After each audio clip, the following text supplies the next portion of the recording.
So this is Tech Tales number 5. Tech Tales is where I tell stories about actual billable work that I'm doing with real world clients.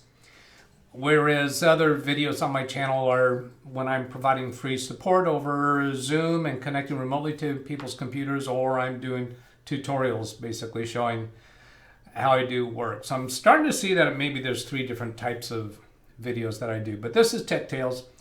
And at the end of Tech Tales 4, I talked about possibly going back in time, and then I wound up deciding, no, I don't think that's such a good idea, because when I played back or watched Tech Tales 4 and thought about it, I realized there were 3 points that were really interesting that I left out.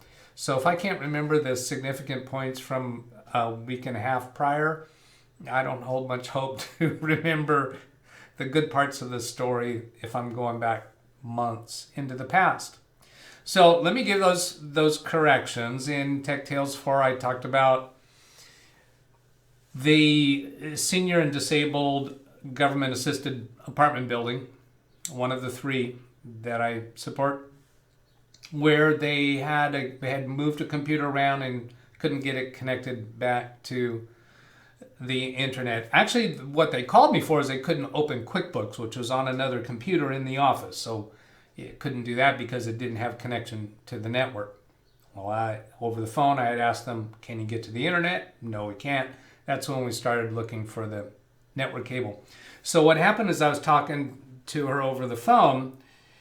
She saw a cable coming out from between a wall and a credenza that fit the description of an Ethernet cable. And then she said, but it's plugged in.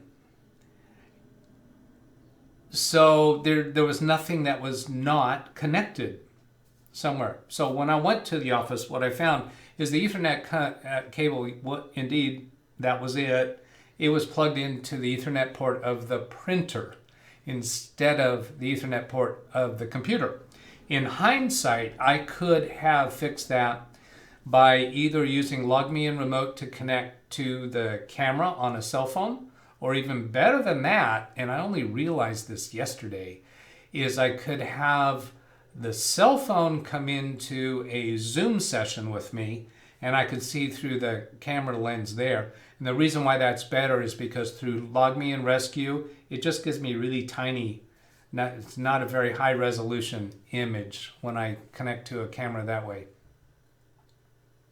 So that's what I wanted to fix on that one. Then the next story I told you after that was a Lawoffice, where I was reconfiguring a computer for a new staff person. The piece that I left out there is anytime I have a person that changes desks in that office, I also have to change the phone extension. And most computer techs don't get involved with the phones. They say, call your phone guy for that. But in this office, I've taken over the phone reconfiguration, because for them to call that company, they're going to send somebody out to deal with it, and it's just a longer turnaround time. So I have the access to the software that configures it, and I learned how to do it. So I connect remotely to the office manager's computer, and that's where I have that software installed, and I can change the names and extension numbers of any of the phones in the office. So I thought that was worth mentioning. And then on, let's see, there was a thing about the printer. Yeah, that computer also had, nope, it wasn't that one. This was somebody else coming up later. The next one I wanted to correct is, oh yes, the husband and wife attorney from their home, where they couldn't connect from a laptop to the internet. I mistakenly said the laptop could not connect to Wi-Fi. That's not true. It did connect to Wi-Fi, and the Wi-Fi signal looked just fine, but when they float the mouse over that icon down on the system tray that shows the signal strength, it says no internet. So they could connect to the Wi-Fi, so that means they're communicating with the router, but they couldn't get out to the internet. When the computer upstairs that was also connecting through Wi-Fi was able to get to the internet. Now, since I wasn't able to actually type commands on that laptop and see what was going on. I suspect what was going on is it wasn't getting a correct IP address, or it wasn't getting correct gateway, or more likely DNS address. I think something along those lines. But basically it was a point where we said, okay, we got to restart the router and restart it correctly. So that's the 3 that I wanted to get correct. So now let's move up to this week. So that finished out 2 weeks ago. So moving up to this week that begins April 11th, 2021. Let's see what I've got here. There's several time slips in there. So it starts with Sunday. Yeah, I don't think I told you about this one. Sunday, I went to a CPA's office. I've talked to you about this CPA's office before, but in this instance, what I was doing is swapping computers between 2 desks.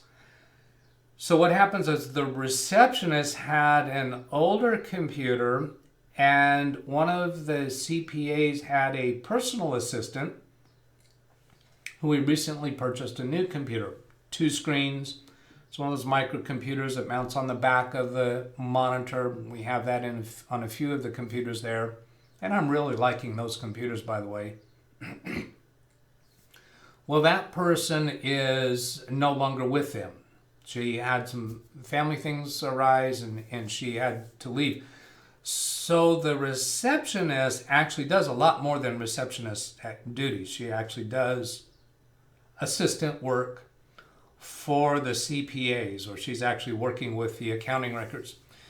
So she needed a faster computer because that computer was kind of slow. So I went in on Sunday to swap those.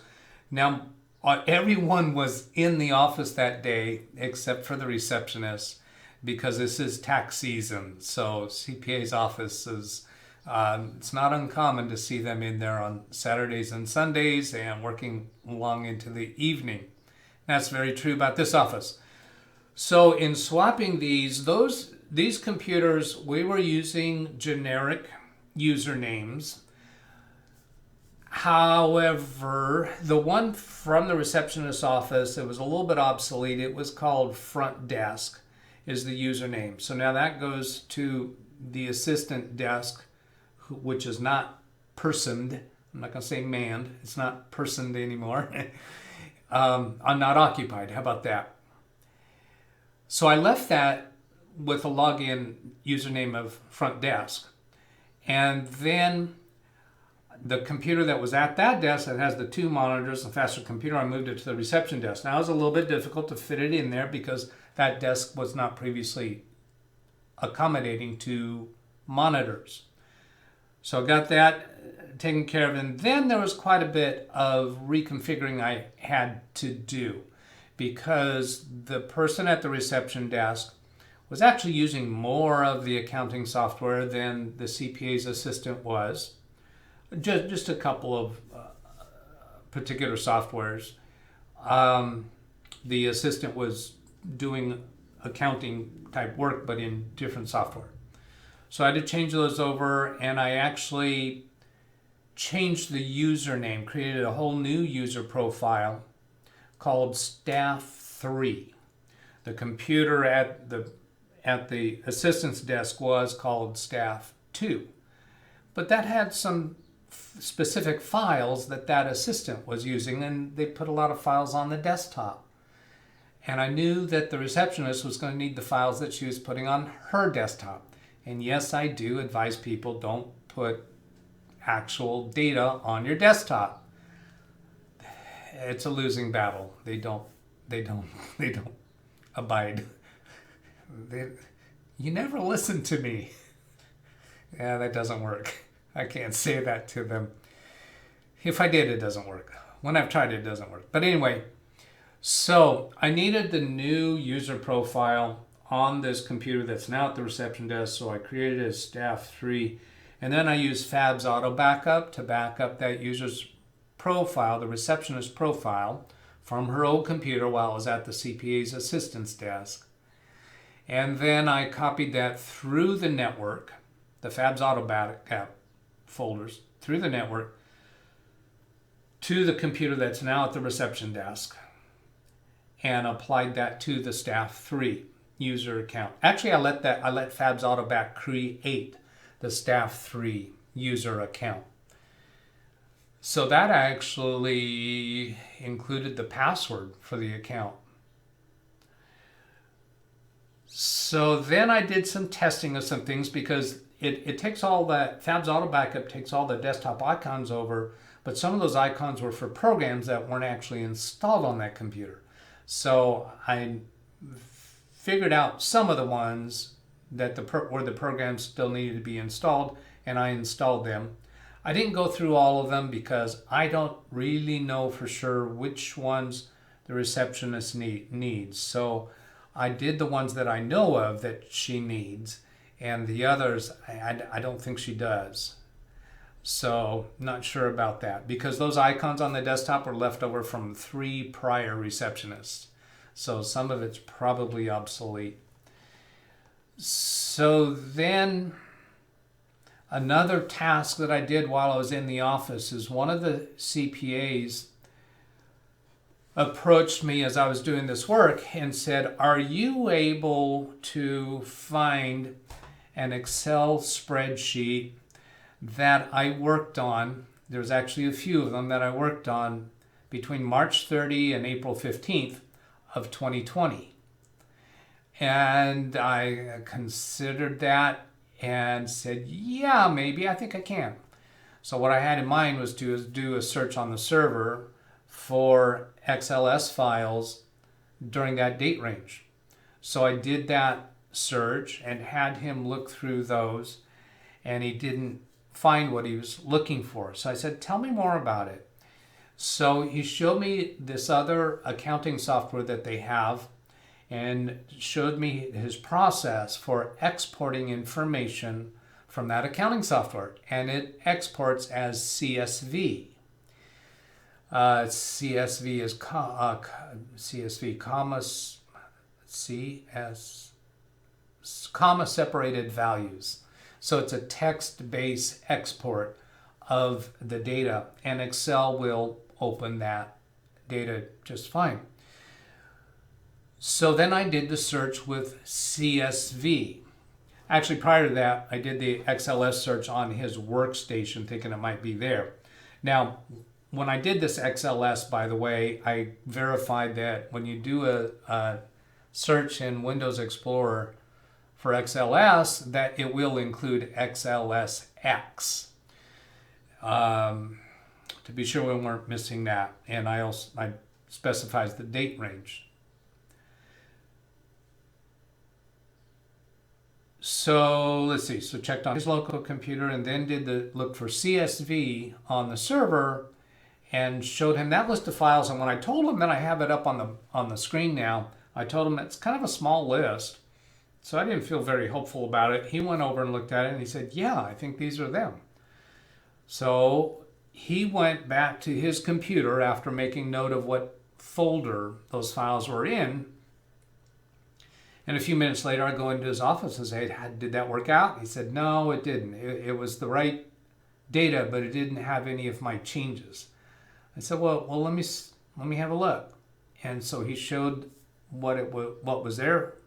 And then he says, well, it's got part of it. It shows this piece over here that I changed the contents of a cell, but it doesn't have any of the other changes that I made.